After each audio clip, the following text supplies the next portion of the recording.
જય શ્રી કૃષ્ણ, જય માતાજી, હર હર મહાદેવ। આજે આપણે હિન્દુ ધર્મના રક્ષક એવા દરિયાલાલ દાદા વિશે જાણશું। જય દરિયાલાલ દાદા કી જય। સિંધ પ્રાંતમાંથી આવીને ભારતના જુદા જુદા પ્રદેશોમાં વસતા વિવિધ હિન્દુ જ્ઞાતિ સમૂહોમાં ઝૂલેલાલ એટલે દરિયાલાલના પૂજનનું વિશેષ મહત્વ છે। ઝૂલેલાલનું અવતરણ દિવસને સિંધી સમાજ ચેટીચાંદ એટલે ચૈત્ર સુદ એકમ અને લોહાણા સમાજ દરિયાલાલ જયંતિ ચૈત્ર સુદ બીજ તરીકે ધામધૂમથી ઉજવે છે। સિંધી હિન્દુઓના ઈષ્ટદેવ તરીકે પૂજાતા ઝૂલેલાલ જલ દેવતા વરુણના અવતાર સમાન છે। ગુજરાતી લોહાણા સમાજ દરિયાલાલ નામે પૂજે છે અને સિંધી સમાજ ઝૂલેલાલના નામે પૂજન કરે છે। હાલના પાકિસ્તાનમાં આવેલા નરસપુરમાં ઠક્કર રત્નરાયના ઘરે અને માતા દેવકી માતાના પેટે એક બાળકનો જન્મ થયો। સંવંત 1229 ચૈત્ર માસની શુક્લ પક્ષની બીજ રૂપના અંબારસામાં બાળકનો જન્મ થયો અને એ બાળક જન્મ થતાં જ ભક્તિમય સાથેનું વાતાવરણ છવાયું। છઠ્ઠીના દિવસે બાળકનું નામ લાલ ઉદરો પાડવામાં આવ્યું। લાલ ઉદરાયને 6 વર્ષની ઉંમરથી સારસ્વત બ્રાહ્મણ પાસે વિદ્યા અભ્યાસાર્થે મોકલવામાં આવ્યા। 13 વર્ષની ઉંમરે લાલ ઉદરાએ વિદ્યાભ્યાસ પૂર્ણ કર્યો। તેઓએ સર્વશાસ્ત્રોમાં પારંગતતા પ્રાપ્ત કરી। બહુ જ તે હોશિયાર હતા, તે બહુ તેજસ્વી હતા। તેમની તેજસ્વીતા જોઈ ગુરુને થયું કે આ કોઈ સામાન્ય બાળક નથી, અસામાન્ય છે અને સંસારમાં જરૂરથી નામ રોશન કરશે। લાલ ઉદેરાએ 7 નાથ સંપ્રદાયનો મંત્ર લીધો અને અવિવાહિત રહી અખંડ બ્રહ્મચર્ય વ્રત પાડીને માનવ ધર્મનો ઉપદેશ આપવાનું સંકલ્પ કરી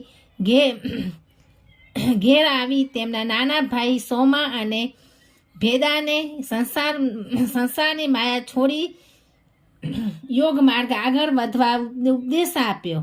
ત્યારબાદ સર્વત્ર હરીફરીને ઉપદેશો આપવાનું શરૂ કર્યું અને નિર્ગુણ સગુણ ઉપાસનાના સમન્વય કરી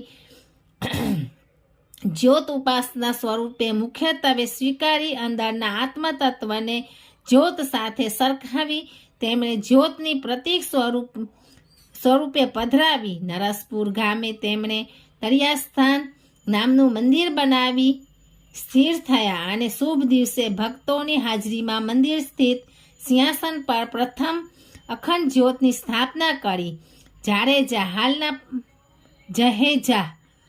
જહેજા એટલે હાલના પાકિસ્તાનમાં સિંધ પ્રાંતનું શહેર।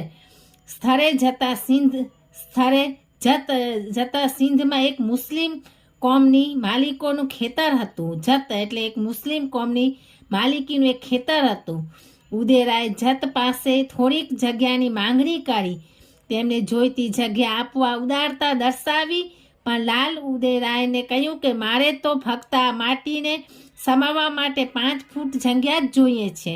લાલ ઉદેરાય જ્યાં ઊભા હતા તે જગ્યા ખોતા તે જગ્યાએથી ધનના ચરુ મળી આવ્યા।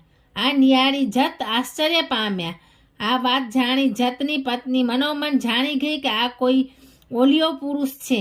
લાલ ઉદેરાએ એ જગ્યાએ પોતાના હાથમાં રહેલો નેજો જમીનમાં ખોડી દીધો અને ત્યાં તેઓ સમાઈ ગયા। આ સ્થાનનું મહત્વ વધશે અને ધન દોલત તમારી દાસી બનશે, આમ કહી લાલ ઉદેરાએ સમાધિ અવસ્થામાં પ્રાણનો ત્યાગ કર્યો।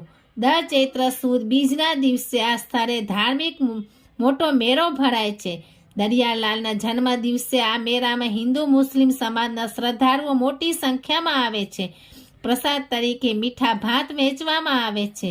જહેજા સ્થળ એક સમયે દરિયાલાલના પૂજકો માટે મોટું તીર્થસ્થાન હતું।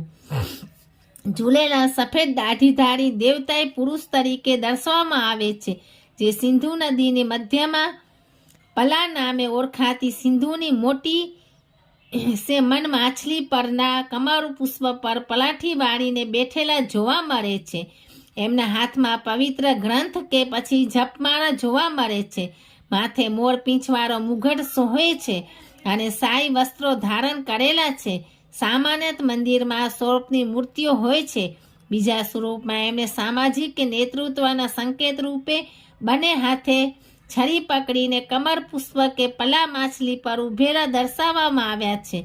ચેટીચાંદના નામથી લોકપ્રિય ઝૂલેલાલની જન્મ જયંતિ પારંપરિક ભવ્ય શોભાયાત્રા અને હર્ષોલ્લાસ સાથે ઉજવવામાં આવે છે. ચેટીચાંદને સિંધી સમાજ સિંધી દિવસ તરીકે પણ માને છે. ઝૂલેલાલ જળ અને જ્યોતિના અવતાર માનવામાં આવે છે. તેથી લાકડાનું નાનું મંદિર બનાવીને તેઓ એક લોટીમાં જળ મૂકી જ્યોતિ પ્રગટાવવામાં આવે છે. શ્રદ્ધાળુ આ મંદિરને માથા પર ઊંચકીને વરુણદેવનું સ્મૃતિગાન સ્તુતિગાન અને સમાજનું પારંપરિક નૃત્ય કરે છે. આ પ્રસંગે મીઠી ભાત અને બાફેલા નમકયુક્ત ચણા અને શરબતનો પ્રસાદ વહેંચવામાં આવે છે.